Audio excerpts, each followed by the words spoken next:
नमस्कार, मैं रिजवाना। न्याय टीवी में आपका बहुत बहुत स्वागत है।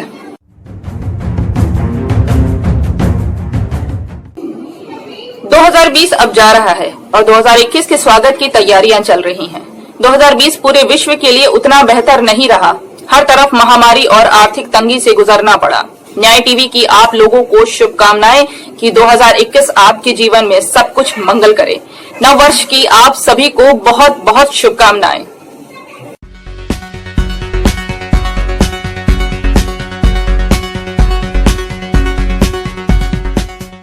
आज 2020 जा रहा है, वहीं 2021 दरवाजे पर दस्तक दे रहा है। 2020 में जहां लोग महामारी का शिकार हो गए, वहीं 2021 में इससे निजात पाने के लिए वैक्सीन आपके दरवाजे पर दस्तक दे रहा है। लेकिन ये वैक्सीन भी कई तरह के सवाल और विवादों से घिरा हुआ है। एक तरफ हिंदुओं का मानना है कि इसमें गाय के बछड़े के खून का इस्तेमाल हुआ है, वहीं मुस्लिम समुदाय का मानना है कि इसमें सुअर की चर्बी का इस्तेमाल हुआ है। मामला सीधे धर्म से जुड़ा हुआ है। ऐसे में न्याय टीवी ने इसमें पड़ताल करने की कोशिश की है कि वैक्सीन की सच्चाई क्या है।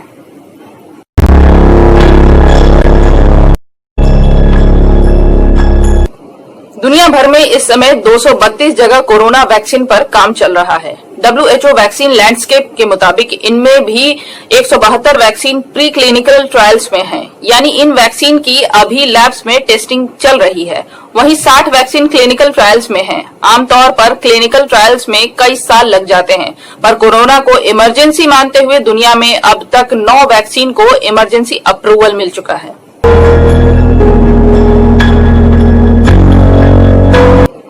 फाइजर की वैक्सीन को कम से कम 12 देशों में अप्रूवल मिल चुका है। फाइजर ने भारत में भी इमरजेंसी अप्रूवल मांगा है। भारत में सीरम इंस्टीट्यूट ऑफ इंडिया और भारत बायोटेक ने भी अपने अपने वैक्सीन के लिए इमरजेंसी अप्रूवल मांगा है। एक्सपर्ट कमेटी ने इन कंपनियों से और जानकारी मांगी है। इस समय चीन की 4, रूस की 2, अमेरिका की 2 और ब्रिटेन की 1 वैक्सीन को इमरजेंसी अप्रूवल मिल चुका है।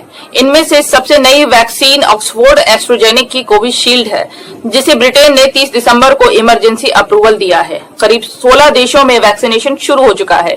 दुनिया भर में 7 वैक्सीन अभी फेज 3 ट्रायल्स में है और उन्हें कहीं भी अप्रूवल नहीं मिला है। 20 वैक्सीन फेज 2 ट्रायल्स में है और 22 वैक्सीन पहले फेज के ह्यूमन ट्रायल्स में है। कोरोना वैक्सीन जिस तेजी से अप्रूव हो रही है और वैक्सीनेशन शुरू हो रहा है, उसी रफ्तार से उससे जुड़े विवाद भी सामने आ रहे हैं। नया विवाद वैक्सीन में इस्तेमाल होने वाले जेलेटिन को लेकर के है, जो सुअर के गोश्त से बनाया जाता है। मुस्लिम देशों और संगठनों को इस पर आपत्ति है। वहीं क्रिश्चियन कैथोलिक में इस बात को लेकर गुस्सा है कि कुछ वैक्सीन में अबॉर्ट किए गए भ्रूण से मिले सेल्स का इस्तेमाल किया गया है।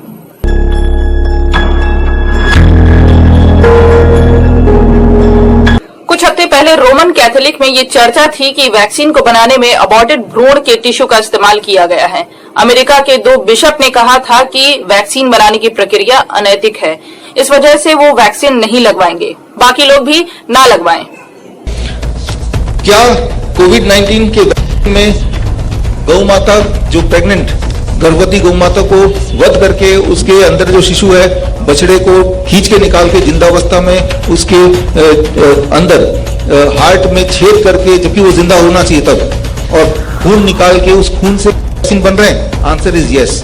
अब इससे जुड़ा सवाल है कि ऐसे हमें लगाना चाहिए? ये जवाब सर आप देंगे विष्णु विनोदन जी? आपसे पूछूंगा मैं ये जवाब, आप ही बताएंगे। इन विवादों के बीच अलग अलग देशों में सरकारें और धार्मिक संगठन भी सक्रिय हो गए हैं, ताकि वैक्सीन को लेकर किसी तरह का संदेह या फेक न्यूज प्रसारित न हो जाए। यूएई में देश के सर्वोच्च धार्मिक संगठन फतवा काउंसिल ने कहा है कि वैक्सीन में पोर्क जेलेटिन का इस्तेमाल हुआ भी होगा तो वैक्सीन खानी थोड़ी है, ये तो दवा है, इंजेक्शन के तौर पर लगेगी। वहीं इजराइल में यहूदी धार्मिक संगठन भी जेलेटिन से जुड़े विरोध को दूर करने के लिए प्रेरित कर रहे हैं। कैथोलिक के संदेहों को दूर करने का जिम्मा वेटिकन ने उठाया है। वैक्सीन आए और जो दवा है और उसमें गाय के खून या कोई चीज ऐसे कर दिया जाए जिससे सनातन धर्म प्रभावित हो, जिससे हमें सनातन धर्मियों की जो धार्मिक भावना वाहक है और हमारा धर्म नष्ट भ्रष्ट हो, तो ये ठीक बात नहीं है। क्योंकि कई बार अभी अंतर्राष्ट्रीय साजिश के द्वारा आपको बताना चाहता हूँ 1857 में भी इस प्रकार से कृत्य किया गया था और उसमें कारतूस में गाय की चर्बी मिलाए गए थे जिसके मुंह से खींचना पड़ता था, जिसपे बलिया के मंगल पांडे जी ने मेरठ में क्रांति करने का काम किया 1857 की क्रांति का। लेकिन उन्हें धार्मिक अपनी भावना को हाथ नहीं दिए और धर्म और राष्ट्र के लिए उन्होंने अपने आप को न्यौछावर कर दिया, जिसके परिणाम स्वरूप आज हम स्वतंत्र भारत में बैठे हैं। तो बार बार बॉलीवुड और हर के माध्यम से और अंतर्राष्ट्रीय साजिश सनातन धर्म को प्रभावित और नष्ट भ्रष्ट करने का प्रयास किया जाता है। तो मात्र महामहिम राष्ट्रपति जी को पत्र इसी उद्देश्य से भेजा है कि सरकारें जो भी दवा या वैक्सीन ला रही है उसका स्पष्टीकरण जरूर दे, कि ताकि देशवासियों को सुविधा रहे उसको लेने में, कि आखिर उसको कैसे क्या प्रक्रिया अपनाई गई है। कोई गाय या जीव के द्वारा खून का तो इस्तेमाल नहीं हुआ है जैसा सुनने में आ रहा है, या कोई भी अंतर्राष्ट्रीय कंपनियां जो बना रही है उसको भी सामने आकर के स्पष्ट करना होगा। क्योंकि हमारे लिए धर्म बहुत ज्यादा महत्व रखता है। मेरा व्यक्तिगत निजी मानना है कि हमारी प्राण चले जाए तो पुनः हम जन्म ले लेंगे, पुनरपि जननम पुनरपि मरणम, लेकिन धर्म अगर नष्ट हो जाता है तो न मेरा ये गति न परलोक दोनों हमारे खराब हो जाते हैं। तो इसलिए धर्म को किसी भी तरीके से नष्ट नहीं होने देंगे। धर्म है, धर्म की रक्षा हम करेंगे, धर्म हमारी रक्षा करेगा। तो इसलिए किसी भी तरीके के वैक्सीन या दवा में जो अगर गो का खून या मांस प्रयोग नहीं हुआ है तो कृपया कंपनी या जो भी सरकारें हैं स्पष्टीकरण कर दे उसका। अन्यथा अगर हुआ है तो भी करें, ताकि हम उसका बिल्कुल किसी भी तरीके से उसको नहीं हम अपने प्रयोग में लेंगे। क्योंकि हमारी प्राण भले चले जाए लेकिन गाय के खून का या गाय का चर्बी का या गाय का उसका किसी भी तरीके से हमें स्वीकार्य नहीं होगा। हम प्राण दे देंगे लेकिन किसी भी तरीके से किसी का उस तरह के हम वो नहीं लेंगे। बहुत बहुत धन्यवाद। हरिओम। एक तरफ भारत के प्रधानमंत्री श्री नरेंद्र मोदी ने देश में वैक्सीन के वितरण को लेकर पूरी तरह से कमर कस ली है, वहीं कई लोग अब वैक्सीन पर सवाल उठा रहे हैं।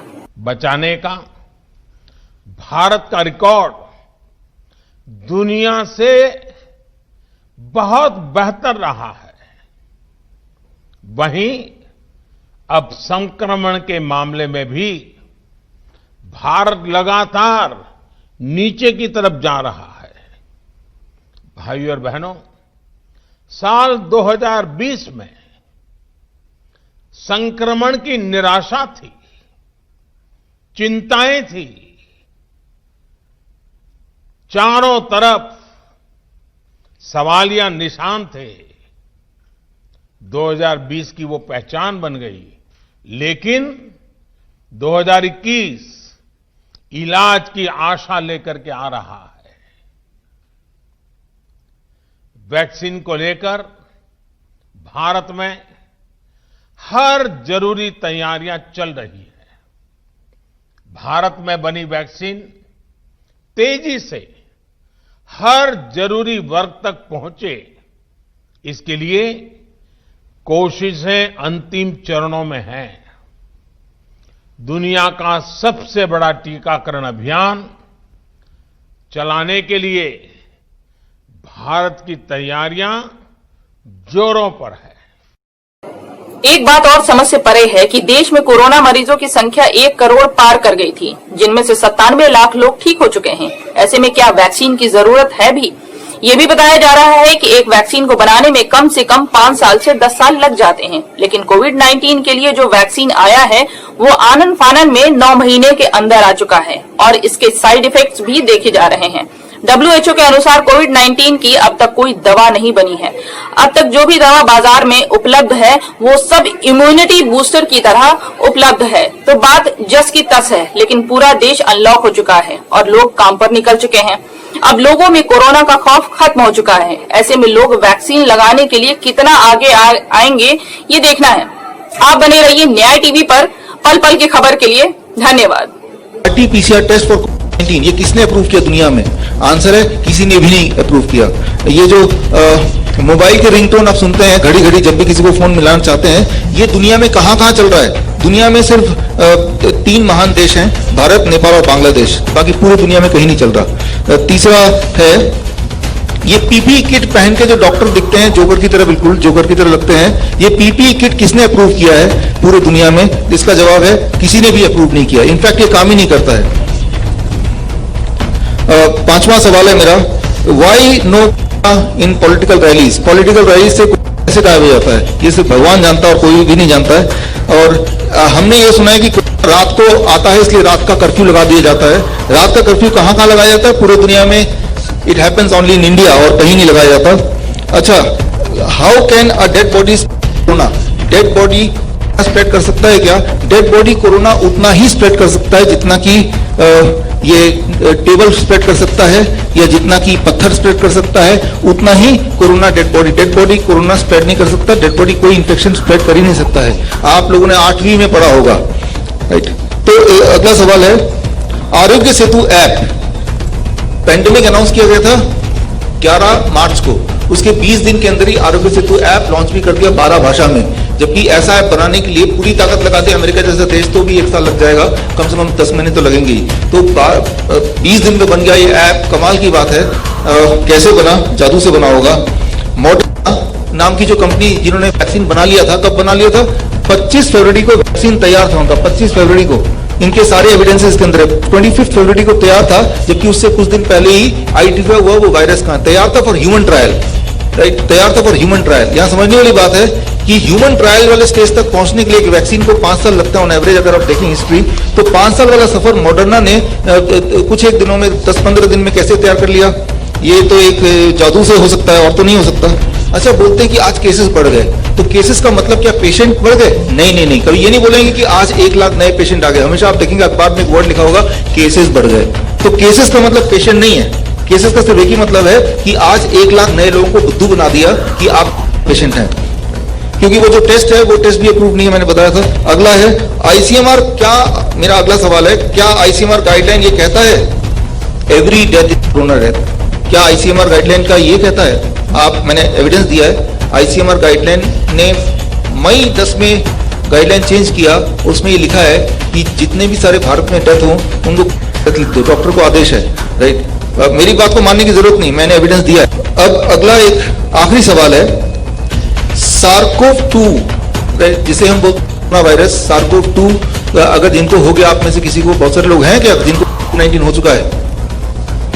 यहाँ पे एक है, राइट? तो ज्यादा खुश होने की जरूरत नहीं कोविड हो चुका तो, क्योंकि इसके जो एंटीबॉडी बनते हैं वो एंटीबॉडी के बॉडी में 6 हफ्ते तक ही रहते हैं। तो 6 हफ्ते बाद आपको दोबारा SARS-CoV-2 हो सकता है, राइट? इसका मतलब कोविड-19 का वैक्सीन आ जाएगा तो हर 6 हफ्ते बाद, हर 1.5 महीने बाद आपको लगाते रहना पड़ेगा लगातार, तभी अल्टीमेट प्रोटेक्शन है, राइट? तो उसके अलावा अगर कोई कुछ क्लेम करता है तो वो एक मैजिकल चीज हो सकती है, तभी वो हो सकता है, राइट? तो इसका मतलब ये बोल रही है गवर्नमेंट की अभी जो वैक्सीन आएंगे वो हर 6 हफ्ते बाद हर एक को लगाएंगे, तभी जाके आप उससे बच पाएंगे। अगर तो बच पाएंगे तो पहली बात तो वो कितना इफेक्टिव होगा वो अलग क्वेश्चन है, वो मैं अभी लूंगा ही नहीं। तो ये मेरे 13 सवाल थे। 13 सवाल नहीं, इसके अंदर 13 जवाब भी हैं, और ये जवाब से एक ही चीज सामने आती है, ये कोई पेंडेमिक नहीं है, ये एक सोची समझी चाल है जो बहुत अच्छी तरह से प्लान की गई है। मिलते हैं नए साल में नए तेवर और नए कलेवर के साथ। नमस्कार।